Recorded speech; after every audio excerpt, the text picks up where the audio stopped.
Hello guys, എല്ലാവർക്കും നമസ്കാരം. ഗാഡി talks എന്ന നമ്മുടെ ചാനലിന്റെ മറ്റൊരു വീഡിയോയിലേക്ക് എല്ലാവർക്കും സ്വാഗതം. ഇന്ന് നമുക്കൊപ്പം ഉള്ള വാഹനം വോക്സ്വാഗന്റെ ഒരു SUV ടെഗ്മെന്റിൽ വരുന്ന ടൈഗൺ എന്ന അറിയപ്പെടുന്ന ഒരു ലെജൻഡറി വാഹനമാണ്. ഈ വാഹനം ഞാൻ റിവ്യൂ ചെയ്യാനായിട്ട് മറ്റൊരു കാരണം കൂടിയുണ്ട്. കുറച്ച് നാൾ മുമ്പ് നമ്മുടെ ചാനൽ വഴി നമ്മളൊരു ഗിവ് അവേ അനൗൺസ് ചെയ്തിട്ടുണ്ടായിരുന്നു. നമ്മളതൊരു പോലീസ് സ്റ്റേഷനിൽ വെച്ചായിരുന്നു ആ ഗിവ് അവേ നടത്തിയിരുന്നത്. അതിന്റെ ഓണറായിട്ട് അല്ലെങ്കിൽ അതിന്റെ വിന്നറായിട്ട് നമ്മൾ സെലക്ട് ചെയ്തത് അഹുൽ ഉദയ് എന്ന് പറയുന്ന ഒരാളെയായിരുന്നു. അദ്ദേഹത്തിന്റെ വാഹനമാണ് ഈ വാഹനം.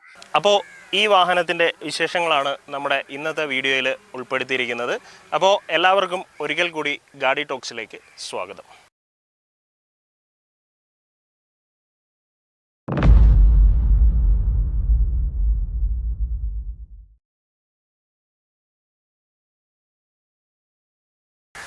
ഈ വാഹനത്തിനെ പറ്റി പറയാനാണെന്നുണ്ടെങ്കിൽ വോക്സ്വാഗൻ പുറത്തിറക്കിയതിൽ ഒരു SUV ടൈപ്പ് വാഹനം എന്നതിലുപരി ഏറ്റവും കൂടുതൽ വോക്സ്വാഗൻ്റെ ഷോറൂമുകളിൽ നിന്ന് ഈ കാലഘട്ടത്തിൽ അല്ലെങ്കിൽ ഇപ്പോഴത്തെ സമയത്ത് വിറ്റ് പൊയ്ക്കൊണ്ടിരിക്കുന്ന വാഹനം ഏതാണെന്ന് ചോദിച്ചു കഴിഞ്ഞാൽ അത് നമുക്ക് വിത്തൗട്ട് എനി ഡൗട്ട് നമുക്ക് പറയാൻ പറ്റും, അത് ടൈഗൂൺ ആണ്. അതിൻ്റെ പ്രധാനപ്പെട്ട കാരണം എന്താണെന്ന് ചോദിച്ചു കഴിഞ്ഞാൽ ദ ലെജൻഡറി വോക്സ്വാഗൻ പോളോ അവർ സ്റ്റോപ്പ് ചെയ്തു. പോളോ ഉപയോഗിക്കുന്ന ഒരുപാട് ആൾക്കാർ ഇപ്പോൾ കറൻ്റ്ലി ടൈഗൂണിലേക്ക് ഷിഫ്റ്റ് ചെയ്യുന്നുണ്ട്. അപ്പോൾ ഈ ഒരു വാഹനത്തിൻ്റെ വിശേഷങ്ങളാണ് നമ്മുടെ ഇന്നത്തെ വീഡിയോയിൽ ഉൾപ്പെടുത്തിയിരിക്കുന്നത്. വാഹനത്തിൻ്റെ മുൻവശങ്ങളിലേക്ക് വരുമ്പോൾ നമുക്ക് കാണുവാൻ കഴിയും അതിമനോഹരമായിട്ടുള്ള വോക്സ്വാഗൻ്റെ ഒരു ലെജൻഡറി ടൈപ്പ് ഹെഡ് ലാമ്പാണ് മുൻപിൽ നൽകിയിരിക്കുന്നത്. ഇത് നോർമൽ ടൈഗൂൺ ആണ്. ഇതിൻ്റെ ഓണറായിട്ടുള്ള അഹുൽ അദ്ദേഹത്തിന് GT വാഹനം വാങ്ങിക്കണമെന്നുള്ള ആഗ്രഹത്തിൻ്റെ പുറത്ത് നടന്ന ഒരാളാണ്. സാഹചര്യവശാൽ വാഹനം കിട്ടിയിട്ടില്ല. അതുകൊണ്ട് അദ്ദേഹം GTയുടെ ഒരു ഫ്രണ്ട് ഗ്രില്ല് ഇതിനകത്ത് സെറ്റ് ചെയ്തിട്ടുണ്ട്. അതിന് മുമ്പിലായിട്ട് വോക്സ്വാഗൻ്റെ ഒരു വലിയ എംബ്ലം നമുക്ക് കാണുവാനാകും. വലുതെന്ന് പറയുമ്പോൾ നമ്മുടെ നോർമൽ പോളോയിലൊക്കെ വന്നിരുന്നതിനേക്കാട്ടിൽ വലിയ ഒരു ലോഗോയാണ് ഇപ്പോൾ ഈ വാഹനത്തിന് വന്നിരിക്കുന്നത്. ഇതിനകത്ത് നമുക്ക് നോക്കുമ്പോൾ പല ഭാഗങ്ങളിലും ക്രോമിൻ്റെ അമിതമായിട്ടുള്ള ഒരു അധിനിവേശം അല്ലെങ്കിൽ ഒരു കടന്നുകയറ്റം എന്നൊക്കെ പറയാനാകും. അത് ഈ വാഹനത്തിൽ നമുക്ക് കാണുവാനാകും. ശരിക്കും പറഞ്ഞു കഴിഞ്ഞാൽ എന്നെ സംബന്ധിച്ചിടത്തോളം എനിക്ക് ക്രോം എന്ന് പറയുന്ന ഒരു എലമെൻറ്റ് തീരെ ഇഷ്ടമില്ലാത്ത ഒരാളാണ്. അങ്ങനെയുള്ള ഒരാളാണ് നിങ്ങളെന്നുണ്ടെങ്കിൽ നിങ്ങൾക്ക് ഈ വാഹനം ഡീക്രോം ചെയ്തിട്ട് ഉപയോഗിക്കാനായിട്ട് പറ്റും. കാരണം വാഹനത്തിൽ ഓൾറെഡി ഇങ്ങനെയുള്ള ക്രോം എലമെൻറ്റ്സ് ധാരാളമായിട്ട് കാണുവാനാകും. അപ്പോൾ ഞാൻ പറഞ്ഞു ഫ്രണ്ടിലായിട്ട് വോക്സ്വാഗൻ്റെ ഒരു ലോഗോ ഉണ്ട്. അത് കഴിഞ്ഞ് കഴിഞ്ഞാൽ നമ്പർ പ്ലേറ്റ് വരുന്ന ഒരു പോർഷൻ, അതിന് താഴെയായിട്ട് വീണ്ടും ഒരു റേഡിയേറ്റർ ഗ്രില്ലെന്നുള്ള രീതിയിൽ ഫ്രണ്ട് ബമ്പർ അതിമനോഹരമായിട്ട് ചെയ്തിരിക്കുന്നു. DRL കൊടുത്തിരിക്കുന്നത് ഹെഡ്ലൈറ്റിൻ്റെ തൊട്ട് താഴെയായിട്ട് തന്നെയാണ് DRLൻ്റെ യൂണിറ്റ് വന്നിരിക്കുന്നത്. വശങ്ങളിലേക്ക് വരുന്ന സമയത്ത് നമുക്ക് കാണുവാനായിട്ട് സാധിക്കുന്നത് 205/60R16 വരുന്ന ഒരു മനോഹരമായിട്ടുള്ള ഒരു വോക്സ്വാഗൻ്റെ ലോഗോയോട് കൂടിയിട്ടുള്ള ഒരു അലോയ് വീലാണ് ഈ വാഹനത്തിന് വന്നിരിക്കുന്നത്. സൈഡ് വശങ്ങളിലേക്ക് വരുമ്പോൾ മിററിനകത്ത് തന്നെ ഇൻഡിക്കേറ്റർ യൂണിറ്റ് നൽകിയിട്ടുണ്ട്. അത് വളരെ ഉപകാരമുള്ള ഒരു കാര്യം തന്നെയാണ്, പ്രത്യേകിച്ച് നമ്മുടെ നാട്ടിൽ. അത് കഴിഞ്ഞ് പുറകിലേക്ക് വരുമ്പോൾ രണ്ട് വിശാലമായിട്ടുള്ള ഡോർ ഏരിയയാണ് നൽകിയിരിക്കുന്നത്, അല്ലെങ്കിൽ ഗ്ലാസ് ഏരിയയാണ് ഈ വാഹനത്തിന് നൽകിയിരിക്കുന്നത്. പ്രത്യേകിച്ച് മസിലുകളുടെ അമിത പ്രവാഹമോ അല്ലെങ്കിൽ അമിതമായിട്ട് വാഹനത്തിൽ മസിലുകൾ കുത്തിക്കയറ്റാനോ ഒന്നും വോക്സ്വാഗൻ ശ്രമിച്ചിട്ടില്ല. അവരുടെ എല്ലാ വാഹനങ്ങളിലും കാണപ്പെടുന്നത് പോലെ തന്നെ നോർമലായിട്ടുള്ള ഒരു ക്ലാസി ഡിസൈനാണ് ഈ വാഹനത്തിനും നൽകിയിരിക്കുന്നത്. പ്രത്യേകിച്ച് പറയാനായിട്ട് നോക്കുകയാണെന്നുണ്ടെങ്കിൽ ഒരു റൂഫ് റെയിൽ കമ്പനി പ്രൊവൈഡ് ചെയ്തിട്ടുണ്ട്. നമുക്ക് എന്തെങ്കിലും ലഗേജോ കാര്യങ്ങളോ ഒക്കെ വേണമെന്നുണ്ടെങ്കിൽ ഇതിനകത്ത് നിങ്ങളൊരു 10,000-30,000 രൂപ അഡീഷണൽ കൊടുക്കുകയെന്നുണ്ടെങ്കിൽ ലഗേജ് ബോക്സ് കിട്ടും. അത് മേടിച്ച് നിങ്ങൾക്ക് ലഗേജ് അധികമായിട്ടുള്ള ഡിക്കിയിൽ ഇരിക്കാത്ത ലഗേജുകൾ നിങ്ങൾക്ക് ഇതിൻ്റെ മുകളിൽ വെച്ചിട്ട് എവിടെ വേണമെങ്കിലും കൊണ്ടുപോകാമെന്നാണ് കമ്പനി പറയുന്നത്. സൈഡിലേക്ക് വരുന്ന സമയത്ത് എല്ലാ വോക്സ്വാഗൻ വാഹനങ്ങളെയും പോലെ തന്നെ വലത് ഭാഗത്താണ് ഫ്യൂവലിൻ്റെ ടാങ്ക് അല്ലെങ്കിൽ പെട്രോൾ ഫില്ല് ചെയ്യാനുള്ള ഭാഗം വരുന്നത്. അതെല്ലാം നോർമൽ എല്ലാ വോക്സ്വാഗൻ വാഹനങ്ങളിലും കാണുന്നതാണ്. പ്രത്യേകിച്ച് നിങ്ങൾക്ക് ഫ്യൂവൽ ഫില്ല് ചെയ്യുന്ന സമയത്ത് ലിഡോ കാര്യങ്ങളോ ഒന്നുമില്ല, പിടിച്ച് വലിച്ചിട്ട് ഇത് തുറക്കാനായിട്ട് ജസ്റ്റ് അൺലോക്ക് ചെയ്യുക, ഇതിനകത്ത് പ്രസ് ചെയ്യുക, അത്രമാത്രം. അപ്പോൾ ഇതാണ് ഈ വാഹനത്തിൻ്റെ സൈഡിൽ നിന്നുള്ള വ്യൂ എന്ന് പറയുന്നത്. നമുക്ക് ഇതിൻ്റെ ബാക്കിൽ നിന്നുള്ള വ്യൂ കൂടി ഒന്ന് കണ്ടു നോക്കാം. പുറകിലേക്ക് വരുന്ന സമയത്ത് അതിമനോഹരമായിട്ടുള്ള നീളത്തിലുള്ള ഇങ്ങേയറ്റം മുതൽ അങ്ങേയറ്റം വരെയുള്ള ഒരു ടെയിൽ ലാമ്പ് യൂണിറ്റാണ് നൽകിയിരിക്കുന്നത്. അത് വളരെ മനോഹരമായിട്ടുണ്ട്. റിയർ വൈപ്പർ നൽകിയിട്ടുണ്ട്. വൈപ്പറിനായിട്ട് ഒരു റിയർ വാഷറും നൽകിയിട്ടുണ്ട്. അത് വളരെ മനോഹരമായിട്ടുള്ള കാര്യം. ഈ GT എന്നുള്ള ലോഗോ നമ്മുടെ അഹുൽ ബ്രോ രണ്ടാമത് വാങ്ങി ഒട്ടിച്ചതാണ്. കാര്യം ഞാൻ നേരത്തെ പറഞ്ഞായിരുന്നു. അതിൻ്റെ നടുക്കായിട്ട് മുമ്പിൽ നിന്ന് നോക്കുമ്പോൾ മുമ്പിലത്തേനെ വെച്ച് കമ്പയർ ചെയ്യുമ്പോൾ വളരെ ചെറിയ മനോഹരമായിട്ടുള്ള ക്രോമിൻ്റെ എലമെൻറ്റുകളെല്ലാം കുത്തിക്കയറ്റിയിട്ടുള്ള ഒരു വോൾക്സ്വാഗൻ്റെ ലോഗോ നമുക്ക് കാണാൻ പറ്റും. അതിന് താഴെയായിട്ട് നമ്പർ പ്ലേറ്റിന് തൊട്ട് താഴെയായിട്ട് ടൈഗൂൺ എന്നുള്ള ഒരു ബാഡ്ജിങ് കൂടി കാണാം. നമ്മൾ മുൻപിൽ കണ്ടതുപോലെ തന്നെ ക്രോമിൻ്റെ ഒരു അതിപ്രസരം കമ്പനി ഇവിടെയും കൊടുത്തിട്ടുണ്ട്. ബമ്പറിനകത്ത് എവിടെയൊക്കെ ക്രോം കയറ്റാൻ പറ്റുമോ ആ ഭാഗങ്ങളിലെല്ലാം വോൾക്സ്വാഗൻ ക്രോം കുത്തി കയറ്റിയിട്ടുണ്ട്. അതെല്ലാം കൊള്ളാം. ക്രോമിനെ ഇഷ്ടപ്പെടുന്നവർക്ക് വളരെയധികം ഇഷ്ടമാവുന്ന ഒരു സംഗതിയാണ് ഇതെന്ന് പറയുന്നത്.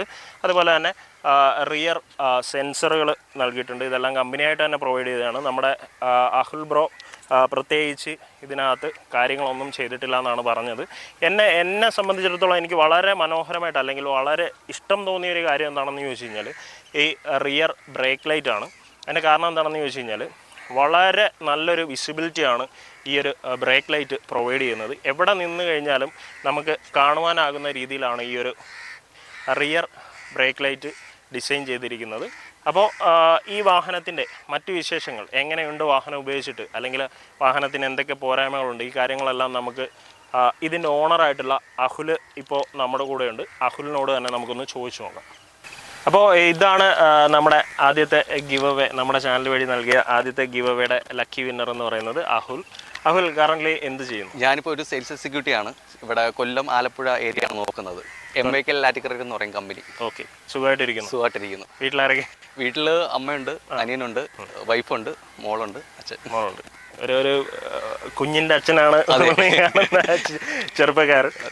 അപ്പോൾ ഞാൻ ആദ്യം തന്നെ ചോദിക്കുകയാണ്, ഞാൻ അന്ന് നമ്മുടെ ഒരു ഗിവ് അവേ ഞാൻ നടത്തി വളരെ യാദൃശ്ചികമായിട്ടാണ് ആ ഒരു കാര്യം ചെയ്തത്. കാര്യം പ്രോട്ടച്ചുമായിട്ട് ക്ലബ് ചെയ്തായിരുന്നു നമ്മളത് ചെയ്തത്. അപ്പോൾ ആദ്യത്തെ നമ്മുടെ ചാനൽ വഴി എൻ്റെ ജീവിതത്തിൽ ആദ്യമായിട്ട് ഞാൻ കൊടുക്കുന്ന ഒരു ഗിവ് അവേ ആണ്. അതിൻ്റെ വിന്നറായെന്ന് ഞാൻ വിളിച്ചു പറഞ്ഞ സമയത്ത് എന്താണ് തോന്നിയത്? അല്ല, എനിക്ക് മീൻസ് ഞങ്ങൾ കുറച്ച് ഫ്രണ്ട്സ് ഉണ്ട് ഇവിടെ. അപ്പോൾ ഞങ്ങൾ ഓൾറെഡി പ്രോട്ടച്ചിൻ്റെ കസ്റ്റമേഴ്സ് ആണ്. ഓൾറെഡി നമ്മുടെ 2-3 വണ്ടി റീസ്റ്റോർ അവിടെ ചെയ്തിട്ടുണ്ട്, ഷെയർ ചെയ്തതാണ്. അപ്പോൾ ഞങ്ങളൊരു 4 പേര് ഷെയർ ചെയ്തതാണ് ഇത്. അപ്പോൾ പെട്ടെന്ന് എനിക്ക് വീഡിയോ അതെ ആ വീഡിയോ കണ്ടപ്പോൾ നമുക്ക് പെട്ടെന്ന് അതാണ് മനസ്സിൽ വന്നത്. അപ്പോൾ കിട്ടിയപ്പോൾ ഭയങ്കര എക്സൈറ്റഡ് ആയി പോയി, ഭയങ്കര സന്തോഷമായിരുന്നു. ശരിക്കും പറഞ്ഞു കഴിഞ്ഞാൽ എനിക്കായിരുന്നു കൂടുതൽ സന്തോഷം. എൻ്റെ ഒരു പ്രാർത്ഥന എന്ന് വെച്ച് കഴിഞ്ഞാൽ എനിക്കറിയാവുന്ന കുറേ ആളുകൾ ആ ഒരു വീഡിയോയിൽ കമൻറ്റ് ചെയ്തിട്ടുണ്ടായിരുന്നു, കുറേ പേരെ ടാഗ് ചെയ്തിട്ടുണ്ടായിരുന്നു. അപ്പോൾ ഞാൻ ശരിക്കും പ്രാർത്ഥിക്കുമായിരുന്നു എനിക്ക് അറിയാവുന്ന ഒരാൾക്ക് കിട്ടരുത്. കാര്യം അഹുൽ ബ്രോയായിട്ട് എനിക്ക് നേരത്തെ പരിചയമില്ല. നമ്മുടെ ഈ ഒരു ഗിവ് അവേക്ക് ശേഷമാണ് ഞങ്ങൾ തമ്മിൽ പരിചയപ്പെടുന്നത്. അപ്പോൾ ബ്രോയ്ക്ക് കിട്ടിയതിൽ എനിക്ക് വളരെയധികം സന്തോഷമുണ്ട്. അപ്പോൾ നമുക്കിനി വണ്ടിയുടെ കാര്യത്തിലേക്ക് കിടക്കാം. ബ്രോ കറൻ്റ്ലി ഈ വണ്ടി ഇപ്പോൾ എത്ര നാളുകൊണ്ട് യൂസ് ചെയ്യുന്നുണ്ട്? ഞാനിപ്പോൾ ഒരു 1 ഇയർ ആയി വണ്ടി എടുത്തിട്ട്. 1 ഇയർ ആയിട്ട് ഈ വണ്ടി യൂസ് ചെയ്യാണ്. അതെ. ഇതിന് മുമ്പ് യൂസ് ചെയ്തിരുന്ന വണ്ടി അത്? ഞാൻ വോൾസ്വാഗൻ തന്നെയായിരുന്നു ഇതിന് മുമ്പ് യൂസ് ചെയ്തത്. ഒരു വോൾക്സ്വാഗൻ അഡിക്റ്റ് ആണ്. അതെ, ഉറപ്പായിട്ടും. കാര്യം വോൾക്സ്വാഗൻ ഉപയോഗിക്കുന്ന, എനിക്ക് തോന്നുന്നു വോൾക്സ്വാഗൻ ഉപയോഗിക്കുന്ന ഒരാൾ വേറൊരു ബ്രാൻഡിലോട്ട് പോകില്ല അല്ലേ? ഉറപ്പായിട്ടും. നമുക്ക് ആ ഒരു വണ്ടിയായിട്ട് അത്രയ്ക്ക് അറ്റാച്ച് ആവും. എഞ്ചിനാണ് നമുക്ക് മെയിൻ. ഓക്കെ. അപ്പോൾ ഒരു വർഷമായിട്ട് വണ്ടി യൂസ് ചെയ്തിട്ട് എങ്ങനെയുണ്ട് വണ്ടി? ഞാൻ ഓക്കെ ആണ്, പക്ഷെ കുറച്ച് കമ്പനിയുടെ ഭാഗത്ത് വെച്ച് നോക്കുകയാണെങ്കിൽ കുറച്ച് പ്രശ്നങ്ങളുണ്ട്. സർവീസിന്റെ ആയാലും കോസ്റ്റ് എന്ന് വെച്ച് കഴിഞ്ഞാൽ നമുക്ക് ഇതുവരെ വലിയ ഇഷ്യൂസ് വന്നിട്ടില്ല. 1 ഇയർ ആയി. നമുക്കിപ്പോൾ നോർമലി ഒരു 60-65 കിലോമീറ്റർ വരെ അവർ ഫ്രീ സർവീസാണ് പറഞ്ഞിരിക്കുന്നത്, ഓയിലും കാര്യങ്ങളെല്ലാം. അല്ലാതെ വേറെ മേജറായിട്ട് എനിക്ക് മെയിൻ്റനൻസും കാര്യങ്ങളൊന്നും ഇതുവരെ വന്നിട്ടില്ല വണ്ടിയിൽ. ഫസ്റ്റ് സർവീസ് ഇപ്പോൾ വണ്ടി ഒരു 24 കിലോമീറ്റർ 1 ഇയർ കൊണ്ട് 24,000 കിലോമീറ്റർ ആയിട്ടുണ്ട്. ഓക്കെ. ഇതിനകത്ത് നമ്മൾ പോളോയിൽ നിന്ന് ചേഞ്ച് ചെയ്ത് ടൈഗൂണിലേക്ക് വന്നു. അപ്പോൾ പ്രൈസിനകത്ത് വ്യത്യാസമുണ്ട്, സ്പെയർ പാർട്സിൻ്റെ റേറ്റിനകത്ത് വ്യത്യാസമുണ്ട്, മൈലേജിനകത്ത് സ്വാഭാവികമായിട്ടും വ്യത്യാസമുണ്ട്. അപ്പോൾ ഈ കാര്യങ്ങളൊക്കെ എങ്ങനെയുണ്ട്? അതായത് ഞാൻ ചോദിക്കുന്നതെന്ന് വെച്ച് കഴിഞ്ഞാൽ നമുക്കറിയാം ഒരു പോളോ നമ്മൾ എടുക്കുന്ന സമയത്ത് ഉള്ള കോസ്റ്റ് അല്ല നമ്മൾ ടൈഗൂണിലേക്ക് അപ്ഗ്രേഡ് ചെയ്യുന്ന സമയത്ത് ലക്ഷങ്ങളുടെ വ്യത്യാസമാണ് വരുന്നത്. അതെ. അപ്പോൾ ആ ഒരു വ്യത്യാസത്തിനുള്ള വണ്ടി ഉണ്ടെന്ന് തോന്നുന്നുണ്ട്. നമുക്കിപ്പോൾ നോക്കുമ്പോൾ എനിക്കിതിപ്പോൾ ഓൺ റോഡ് അന്ന് ഇറങ്ങിയപ്പോൾ എല്ലാം കൂടി ഒരു 16 രൂപ ആയിട്ടുണ്ട്. 16 ലക്ഷം രൂപ ആയിട്ടുണ്ട് ഓൺ റോഡ്. പക്ഷേ മീൻസ് എന്ന് വെച്ച് കഴിഞ്ഞാൽ ആ ബിൽഡ് ക്വാളിറ്റി എന്ന് പറയുന്ന സംഭവം ഉണ്ടല്ലോ, അതാണ് നമുക്ക് മെയിനായിട്ട് അട്രാക്റ്റ് ആയിരിക്കുന്ന വണ്ടിയുടെ. എവിടെ പോയാലും നല്ല യാത്രാസുഖമുണ്ട്. വണ്ടി എവിടെയെങ്കിലും തട്ടിക്കഴിഞ്ഞാലും വണ്ടി പണിഞ്ഞാൽ മതി. ആളിന് യാതൊരു പ്രശ്നം പറ്റില്ല എന്നുള്ളൊരു വിശ്വാസം അത് ഉറപ്പായിട്ടും ഉണ്ട്. നമ്മൾ ഫാമിലി ആയിട്ട് പോകുന്നതാണ്, അപ്പോൾ അത് നമ്മൾ മെയിനായിട്ട് നോക്കുന്നുണ്ട്. സേഫ്റ്റിയാണ് നമ്മൾ മെയിനായിട്ട് നോക്കുന്നത്. ഓക്കെ, സംഭവിച്ചു. മൈലേജ് കറന്റ് എത്ര? മൈലേജ് എനിക്കിപ്പോൾ നോക്കുമ്പോൾ ലോങ് ഓടുമ്പോൾ എങ്ങനെ പോലും ഒരു 10-15 കിട്ടുന്നുണ്ട്. നോർമലി 15 കിട്ടുന്നുണ്ട്. 15-16 ആ റേഞ്ചൊക്കെ വരും. നമ്മൾ ഓടിപ്പ് കണക്ക് ഇരിക്കും വണ്ടിയുടെ. നല്ല ആക്സിലേറ്റർ എടുക്കുകയാണെങ്കിൽ ആ രീതിയിൽ എണ്ണ ഇറങ്ങിക്കൊണ്ടിരിക്കുകയാണ്, കത്തുകൾ. അതെ അതെ. ഇപ്പോൾ വേറെ എന്ന് പറയുമ്പോൾ നമുക്ക് പോളോ വെച്ച് കമ്പാരിസൺ ചെയ്യുമ്പോൾ എനിക്ക് സ്പേസ് കുറവായിരുന്നു പോളോയിൽ. അതെ, ഞാൻ മെയിനായിട്ട് റിയർ സീറ്റിലൊക്കെ അതെ അതെ ഇരിക്കാൻ നമുക്ക് ഭയങ്കര ബുദ്ധിമുട്ട്. ഇപ്പോൾ യാത്ര ഫാമിലിയായിട്ട് പോകുമ്പോഴും ഭയങ്കര ബുദ്ധിമുട്ടായിരുന്നു പോളോയിലൊക്കെ. ബാക്കിയെല്ലാം ഓക്കെയാണ്. പക്ഷെ അതുകൊണ്ടാണ് ഞാൻ മെയിനായിട്ട് വണ്ടി ഒന്ന് അപ്ഗ്രേഡ് ചെയ്യാന്നുള്ള രീതിയിൽ പോയത്. അപ്പോൾ ഇതിൽ സ്പേസും കാര്യങ്ങളൊക്കെ ഉണ്ട്. ബാക്കിലാണെങ്കിലും നമുക്കൊരു 5 പേർക്ക് സുഖമായിട്ട് പോകാൻ ഫാമിലി ആയിട്ട്. ഇതിന്റെ സർവീസ് കോസ്റ്റ് ഒക്കെ സർവീസ് കോസ്റ്റ് ഇപ്പം നിലവിൽ ഞാൻ പറഞ്ഞില്ല, ഇപ്പോൾ നമുക്ക് 1 ഇയർ ആയിട്ട് എൻ്റെ ഒരു ഫസ്റ്റ് സർവീസേ കഴിഞ്ഞിട്ടുള്ളൂ. എൻ്റെ ഒന്നും ഇതുവരെ ഫണ്ടൊന്നും ആയിട്ടില്ല വണ്ടി. ഇല്ല, ഫസ്റ്റ് സർവീസ് എനിക്ക് 15,000 കിലോമീറ്റർ. അടുത്തത് 30,000. അടുത്ത 30. അതെ, അതപ്പോൾ ഉടനെ ആവും. അതെ. ഓക്കെ, നമ്മളപ്പോൾ മൈലേജിൻ്റെ കാര്യം പറഞ്ഞു, വണ്ടിയുടെ കാര്യം പറഞ്ഞു. ഇത് കൊണ്ട് നടക്കുന്ന സമയത്ത്, അല്ലെങ്കിൽ ഇപ്പോൾ എനിക്ക് തോന്നുന്നു ടൈഗൂൺ ഇപ്പോൾ ലോഞ്ച് ആയിട്ട് ഒരു വർഷം കഴിഞ്ഞതേ ഉള്ളൂ. അപ്പോൾ ഒരു വർഷത്തിനുള്ളിൽ വണ്ടി എടുത്ത ഒരാളാണെന്നുണ്ടെങ്കിൽ നമുക്ക് തോന്നുന്നു നമ്മുടെ ഒരു ഏരിയയിൽ ഓൾമോസ്റ്റ് ഒരു ആദ്യം വന്ന വണ്ടികളിലൊന്നാണിത്. അപ്പോൾ ഇത് ഇറങ്ങിയ സമയത്ത് ആൾക്കാരുടെ ഒരു റെസ്പോൺസ് എങ്ങനെയുണ്ടാവും?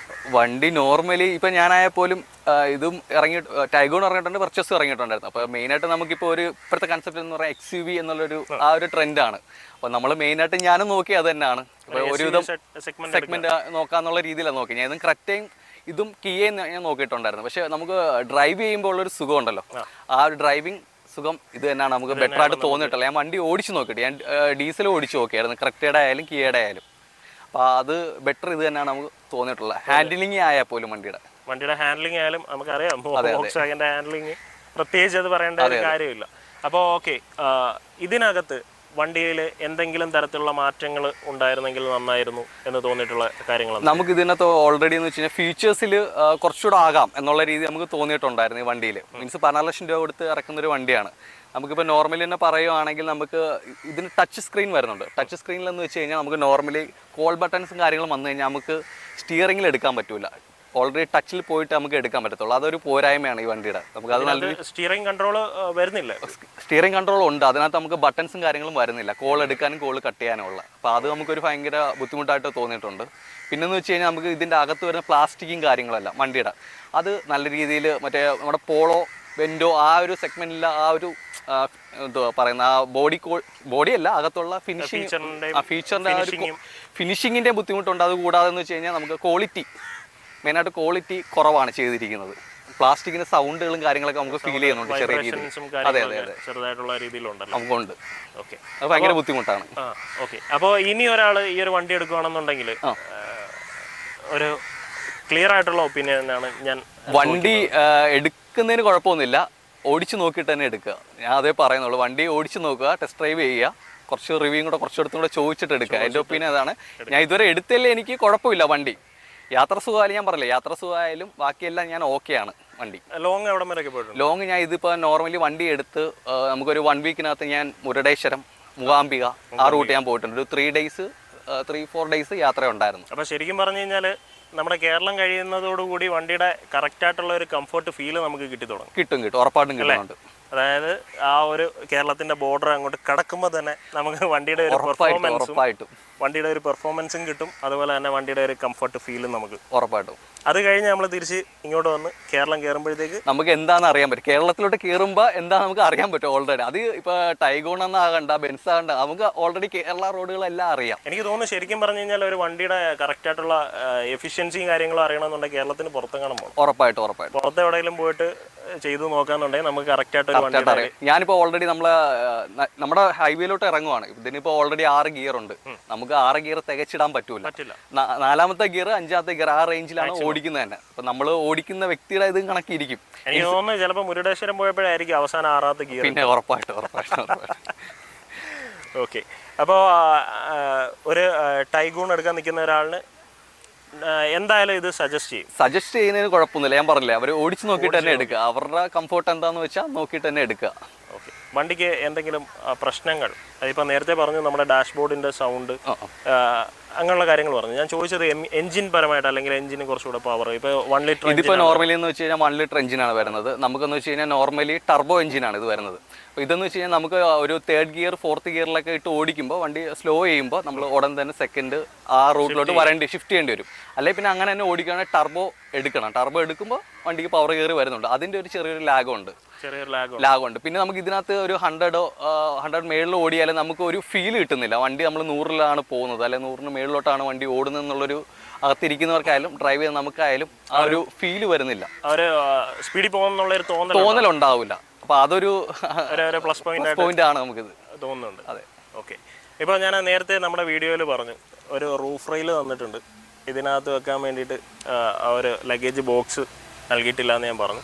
ഈ റൂഫ് റെയിൽ കൊണ്ട് എപ്പോഴെങ്കിലും ഉപയോഗം ഉണ്ടായിട്ടുണ്ടോ? അപ്പോൾ ഇതിൻ്റെ മേളിൽ നമുക്കൊരു ബോക്സ് കയറ്റണമെന്ന് അഭിപ്രായമുണ്ട്. പക്ഷേ ഇതെന്ന് വെച്ചാൽ ഇച്ചിരി ഹാർഡാണ്. നല്ലൊരു വിധം നല്ല രീതിയിൽ സ്ട്രോങ് ആയിട്ട് പിടിച്ചു കഴിഞ്ഞാൽ ഇളകി വരില്ല. ഇത് എന്താണെന്ന് ഞാൻ പറഞ്ഞുതരാം. കാര്യം ഇത് കമ്പനി സാധനം തന്നെ അല്ലേ, വോക്സ്വാഗന്റെ സാധനമല്ല. അതെ, നമ്മൾ പുറത്തുനിന്ന് പറഞ്ഞാൽ മേടിച്ച് വെക്കണമെന്നുണ്ടെങ്കിൽ ഇപ്പം ഞാൻ അഹുൽ ബ്രോ കാണിച്ച പോലെ ഞാൻ ഇങ്ങനെ പിടിച്ച് കുലുക്കുകയാണെന്നുണ്ടെങ്കിൽ ഈ ഒരു പോർഷൻ ഇളകി എൻ്റെ കയ്യിലിരിക്കും. അതെ, പിന്നെ ഇത് 2 ഞാൻ മേടിച്ചു കൊടുക്കാന്ന് ഉറപ്പായിട്ടും. അപ്പോൾ വണ്ടിയുടെ പരമായിട്ട് എല്ലാം ഹാപ്പിയാണ്? അതെ, വണ്ടി ഹാപ്പിയാണ്. ഓക്കെ. അപ്പോൾ ഞാൻ അടുത്തൊരു ചോദ്യം ചോദിക്കാം. ഈ വണ്ടി കൈമാറി ഓടിക്കാറുണ്ടോ? കൈമാറി എൻ്റെ ഫ്രണ്ട്സിന് മാത്രമേ ഞാൻ വണ്ടി കൊടുക്കാറ്. ഫ്രണ്ട്സ് എന്ന് വെച്ചാൽ എൻ്റെ വേണ്ടപ്പെട്ട ഒരു 5-6 ഫ്രണ്ട്സ് ഉണ്ട്. അവർക്ക് മാത്രമേ ഞങ്ങൾ ട്രിപ്പ് പോകുമ്പോൾ വണ്ടി കൊടുക്കാറുള്ളൂ. എല്ലാ വെളിയിൽ ഞാൻ കൊടുക്കാറില്ല. എല്ലാവരുടെ ഒരു അഭിപ്രായം ഇതാണ്, വണ്ടിയെ പറ്റിയുള്ള ഒരു കംഫർട്ടാണ്. അതെ, എല്ലാവരുടെയും അഭിപ്രായം ഇതാണ്. ഇനി എൻ്റെ അടുത്ത ചോദ്യം, അതാണ് മെയിൻ ചോദ്യം. നമ്മുടെ ഈ ഒരു ഗ്രഫൈൻ കോട്ട് ചെയ്തിട്ട് എങ്ങനെയുണ്ട്? എനിക്ക് ഇഷ്ടപ്പെട്ടു. ഞാൻ പറഞ്ഞില്ലേ, ഈ വണ്ടി എടുത്തിട്ട് 1 കൊല്ലമായി. അപ്പോൾ എൻ്റെ ഒരു ആഗ്രഹമായിരുന്നു ചെയ്യണമെന്നുള്ളത്. ഒന്നീ സെറാമിക് അല്ലെങ്കിൽ ഗ്രാഫൈൻ ചെയ്യണമെന്ന് ഭയങ്കര ആഗ്രഹമായിരുന്നു. ബ്രോ അത് വിളിച്ച് പറഞ്ഞപ്പോൾ ഓൾറെഡി ഞാൻ അങ്ങ് ഭയങ്കര സന്തോഷത്തിലായി, ഹാപ്പിയായി. അപ്പോൾ ബ്രോ കാണിട്ട് എനിക്കിപ്പോൾ ചെയ്യാൻ പറ്റി. സത്യം പറഞ്ഞാൽ ആക്ച്വലി ഞാനിത് വളരെ നന്ദി പറയാം. വീട്ടിലൊക്കെ പറഞ്ഞപ്പോൾ എന്തായിരുന്നു? വീട്ടിലെല്ലായിടത്തും പറഞ്ഞപ്പോൾ ഞാൻ അതാ പറഞ്ഞത്, ഞാൻ പോളോ എടുത്തപ്പോൾ തൊട്ട് എനിക്ക് ഇത് ചെയ്യണമെന്ന് ഭയങ്കര ആഗ്രഹമുള്ളത്. പക്ഷെ അത് ടൈഗോളിലാണ് സാധിച്ചിട്ട്, അത് ബ്രോ ആണ് സാധിച്ചിട്ട്. സന്തോഷം, നമുക്കും വളരെ സന്തോഷമാണ്. അപ്പോൾ ഈ ഒരു വണ്ടിയെ പറ്റി ഒരാളൊരു അഭിപ്രായം ചോദിക്കുകയാണ്. അങ്ങനെ ഉണ്ടെങ്കിൽ ഞാൻ ഡിസ്ക്രിപ്ഷനിൽ ബ്രോയുടെ നമ്പർ കൊടുക്കുന്നതുകൊണ്ട് പ്രശ്നമില്ലല്ലോ? ഒരു പ്രശ്നമില്ല ബ്രോ, കുഴപ്പമില്ല. അപ്പോൾ ഇതാണ് നമ്മുടെ ലക്കി ഡ്രോയുടെ അല്ലെങ്കിൽ നമ്മുടെ ആ ഗിവ് അവേയുടെ വിന്നറായിട്ടുള്ള അഹുൽ ബ്രോ. ഒരിക്കൽ കൂടി കൺഗ്രാജുലേഷൻ. ഹാപ്പി ആയിട്ടിരിക്കുക, സേഫായിട്ട് ഡ്രൈവ് ചെയ്യുക. ഓക്കെ. അപ്പോൾ ഇത്രയൊക്കെ ആയിരുന്നു നമ്മുടെ ഈ ഒരു വീഡിയോ. ഒരു ചെറിയ വീഡിയോ ആയിരുന്നു. അപ്പോൾ പുതിയൊരു വാഹനത്തിൻ്റെ പുതിയൊരു ഓണറുമായിട്ട് പുതിയൊരു വിശേഷവുമായി കാണുന്നവരേക്കും എല്ലാവരും സേഫായിട്ടിരിക്കുക, ഹാപ്പി ആയിട്ടിരിക്കുക. അതുപോലെ തന്നെ നമ്മുടെ നാട്ടിലെ ഇലക്ഷനാണ് വരുന്നത്. നമുക്ക് ഏറ്റവും അനുയോജ്യനായിട്ടുള്ള ഒരാൾക്ക് വോട്ട് ചെയ്യുക, വിജയിപ്പിക്കുക. അപ്പോൾ പുതിയൊരു വീഡിയോ ആയിട്ട് കാണുന്നവരേക്കും എല്ലാവർക്കും ബൈ.